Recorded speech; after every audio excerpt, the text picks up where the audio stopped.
Македонското знаме доби свое место во седиштето на НАТО во Брисел на крајот на март минатата година. Символичниот чин го означи формалниот влез на земјава во најмоќната воено-политичка алијанса во светот.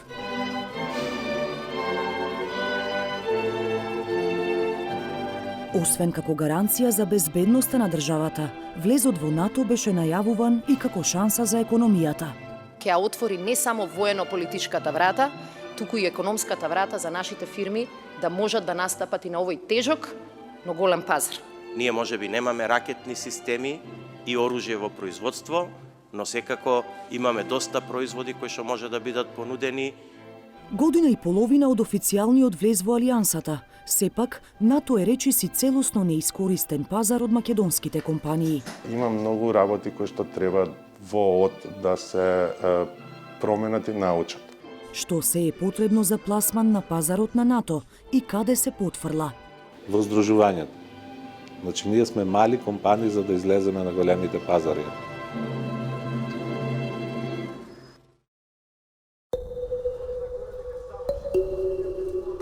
Повеќе од 110.000 јајца дневно излегуваат од фармата на ВЗ Шари во тетовското селце Требош. Но сите не одат на македонскиот пазар. Значи, ние извезуваме од 2013 година и сме од тогаш реално сертифицирани и одобрени за како официјални снабдувачи со конзумни јајца на НАТО силите и американската војска на секаде каде што постојат нивни бази. За да извезува за потребите на НАТО, фирмата чекала 1 година за сертификат. Помош во процесот дала компанија од земја членка на НАТО, која веќе имала одобрение од алијансата, а со која ВЗ Шари склучила договор како добавувач. Но потешкиот дел од добивањето сертификат се одржувањето на строгите критериуми за производство и дистрибуција. За да избегнеме екстра контаминации, правиме дупла контрола. Значи, ставаме човек дополнително. Најмалку еднаш годишно во контрола на ВЗ Шари доаѓаат представници на НАТО, кои го следат процесот на производство на јајцата за нивните војници. Вие имате да давате дополнителни гаранции дека таа храна, иако е безбедна за исхрана, да во меѓувреме не подлегнала на некоја активност нелегална која што може да предизвикува одредена несакано дејствие по здравјето на консумирањето. Точно мора да се знае кој е добавувачот, кој е транспортерот. Значи, ние имаме 53 камери монтирано во целата фарма, 24-часовен надзор. Но освен оваа компанија, ретки се примерите кога други домашни фирми успеале да пласираат македонски производ на пазарот на НАТО, иако се бара се и сешто, од воена опрема до храна и лекови. Досега главен проблем беше што двете агенции преку кои алијансата набавува стоки и услуги за своите војници, најчесто склучуваат договори само со фирми од земјите членки. Па единствениот пристап до НАТО тендерите за компаниите од земјава беше работа како подизведувачи. Со влезот на Северна Македонија во алијансата, домашните фирми добија рамноправна можност за директно учество на овој пазар, тежок 5 милиарди евра годишно. Ама прво треба да поминат процес на одобрување. За една фирма да може да понуди стоки или услуги за НАТО, прво треба да се регистрира во Министерството за одбрана, како и во агенциите на НАТО преку кои се реализираат тендерите. Мост меѓу двете страни е Центарот за поддршка на компании во Министерството, кој официјално почна со работа во септември годинава. Центарот е замислен како десна рака на компаниите, на кои освен што треба да им даде одобрение, треба да им биде и логистичка поддршка за пласман на НАТО пазарот. Пријавувањето во Министерството за одбрана, односно при Центарот за поддршка на компаниите е многу едноставно.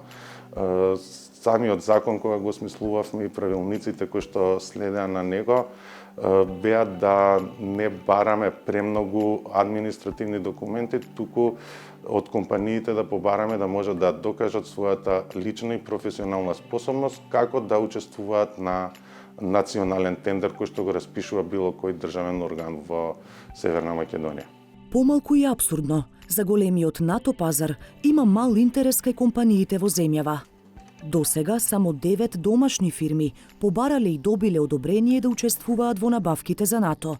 Ќе беше добро доколку законот во собранието можеше да се усвои поскоро, бидејќи беше скоро 7-8 месеци заглавен во собраниската процедура, но веднаш чим се усвои Министерството премина кон овозможување на следните услови, тоа се донесување на подзаконските акти и се надеваме дека во скоро време ќе имаме компании кои што ќе може да се пофалат дека добиле преку овој механизам одредени јавни набавки.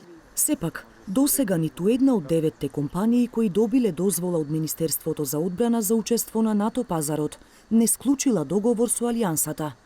Дел од нив велат дека чекаат одобрение од агенциите на НАТО, додека други кројат стратегии за пласман на пазарот. Меѓу тазе сертифицираните компании е Даути Комерц, која се занимава со увоз и извоз на стоки за широка потрошувачка. Тендерите кои се во рамките на нашето пошироко портфолио на компанијата се релативно ретки. Сепак сметаме дека како регистрирана НСПА компанија ќе ни биде олеснет пристапот до тендери на производи одвоени од домен со кои сакаме да го збогатиме нашето портфолио. Компанијата сега е во потрага по добавувачи за воени униформи, за заеднички да настапат на некој од тендерите на НАТО. Но да се стане препознатлив на тој пазар не е лесно.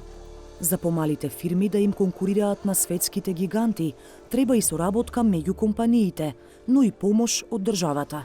Државата има најголем капацитет да помогне во промоција. Значи, дали ќе почне со промоција за учество заеднички на саимите во регионот и може да се појави како фасилитатор на присуство на македонски компании. Значи, не директно субвензионирање, меѓутоа олеснување во делот на поминување на тие екстра контроли при извоз, при граничен преглед, значи не застанување, не губење на време на транспортот, се бидејќи сето тоа влијае, нели, на крајот и на свежината и на квалитетот на производот и ценовно. Слични ставови дели и Стопанската комора. Според председателот Бранко Азески, клучни се мерки за зголемување на конкурентноста на фирмите и поттикнување на нивно здружување и заеднички настап на големите тендери на НАТО. Но и Азески посочува слабости што може да го кочат процесот. Гасификацијата слабо оди, која што може да донесе компаративна предност за нашите компании, ако, да речем, се воведе масовно и тогаш набавката ќе биде во поголема количина, а со тоа ќе се смали цената и ќе станеш конкурентен. Тоа се прашањата на парафискалните давачки, каде што ни одат огромни пари за непланирани трошоци кои што произлегуваат од одлуки на ненадлежни органи да ги задолжуваат фирмите, за чие решавање ние бараме решение во моментов. Меѓу проблемите во законската регулатива кои индиректно ги кочат домашните компании, вели Азески, е и законот за извршување, кој практично им дозволува на општините да не си ги плаќаат долговите кон фирмите и по 10 години и повеќе. Така да фокусирани сме на тие да им овозможиме и на таков начин, а и со директни стимулации да ја подобрат конкурентната способност и да преку КИФ да се здружат. Дека државната поддршка нема да изостане, уверуваат и од Министерството за одбрана, од каде најавуваат средби со фирмите под покровителство на стопанските комори, на кои би се дала логистичка поддршка за компаниите да го пласираат својот производ во НАТО.